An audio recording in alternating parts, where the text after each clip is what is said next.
Bonjour, aujourd'hui nous allons réfléchir sur ce proverbe. C'est à l'œuvre qu'on connaît l'artisan. Une réflexion basée sur Matthieu 11, versets 16 à 19. À qui vais-je comparer cette génération? Elle ressemble à des enfants assis dans des places publiques et qui, s'adressant à d'autres enfants, disent « Nous vous avons joué de la flûte et vous n'avez pas dansé. Nous avons chanté des complaintes et vous ne vous êtes pas lamentés. Car Jean est venu, ne mangeant ni ne buvant, et ils disent, il a un démon. Le Fils de l'homme est venu, mangeant et buvant, ils disent, c'est un mangeur et un buveur, un ami des publicains et des gens de mauvaise vie. Mais la sagesse a été justifiée par ses œuvres. Certains parmi nous ne sont pas enseignables. Nous sommes tellement enfermés dans nos propres idéologies. Nous ne sommes pas ouverts à la vérité, même si très souvent nous prétendons être ouverts d'esprit. Et nous trouvons une raison de rejeter tout ce qui nous est présenté, souvent sans aucun recours à la logique. C'est de cela que parle Jésus ici, quand il dit quelque chose qui ressemble à une énigme. Nous vous avons joué de la flûte et vous n'avez pas dansé. Nous avons chanté des complaintes et vous ne vous êtes pas lamentés. Qu'est-ce qu'il voulait dire par là? Laissez-moi vous expliquer. Des enfants jouent dans les places publiques. Quelques-uns d'entre eux commencent à jouer de la musique de mariage. Mais les autres répondent en criant « Non, nous ne voulons pas danser aujourd'hui ». Ce groupe d'enfants se met donc à jouer de la musique funèbre. Mais les autres crient « Non, nous ne voulons pas être tristes aujourd'hui ». Rien ne leur plaît. Ils trouvent à redire quoi qu'il arrive.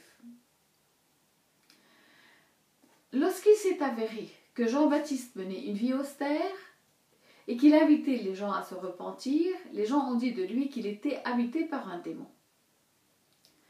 Puis, lorsqu'il s'est avéré que Jésus invitait les gens à se joindre à lui pour célébrer le royaume de Dieu qui était proche, ils l'ont accusé d'être un glouton et un ivrogne. Il en est de même pour nous aujourd'hui. Nous voulons entendre seulement ce que nous aimerions entendre.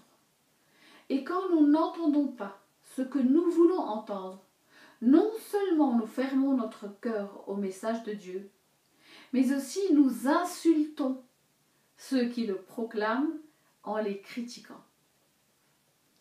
C'est ce que les scribes et les pharisiens ont fait lorsqu'ils ont accusé Jean d'être possédé et Jésus de prétention messianique. Mais Jésus a dit, la sagesse a été justifiée par ses œuvres.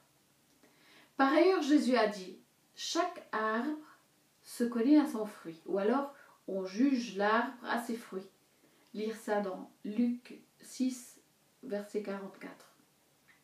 Ou encore, si vous préférez une expression plus moderne, c'est à l'œuvre qu'on connaît l'artisan, comme dit le proverbe.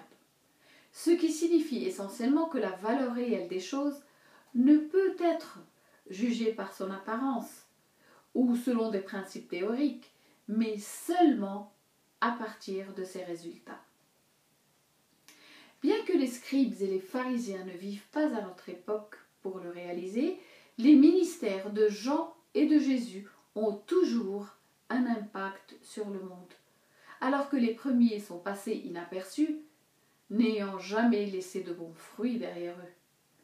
Ainsi, que ceux d'entre nous qui prêchent la parole de Dieu ne s'inquiètent pas pour les personnes non enseignables, car ce sont les autres qui comptent. Les autres comptent.